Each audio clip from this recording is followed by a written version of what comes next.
బర్బాటి బంగాళదుంప ఫ్రై తయారీ విధానం. ముందుగా కడాయి పెట్టుకొని ఆయిల్ వేసుకొని ఉల్లిపాయ ముక్కలు, కరివేపాకు, పచ్చిమిరపకాయ, పోపు దినుసులు, వెల్లుల్లిపాయ వేసుకొని బాగా వేయించుకోవాలి.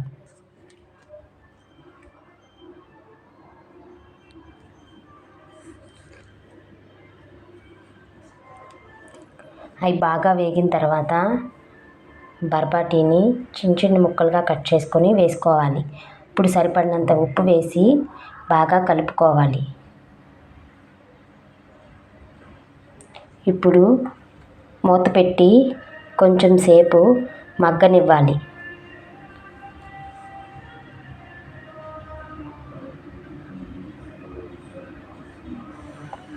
బర్బాటి బాగా మగ్గిన తర్వాత ఇప్పుడు చిన్న చిన్న ముక్కలుగా కట్ చేసుకున్న బంగాళాదుంపల్ని వేసుకోవాలి.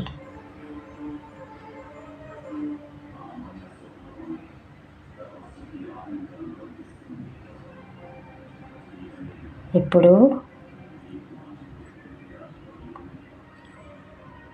కూర బాగా వేగేంత వరకు కలుపుకోవాలి.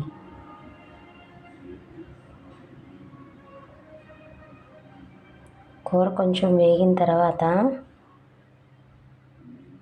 అందులో సరిపడినంత కారం వేసి కలుపుకోవాలి. అంతే, బర్బాటి బంగాళదుంప ఫ్రై రెడీ.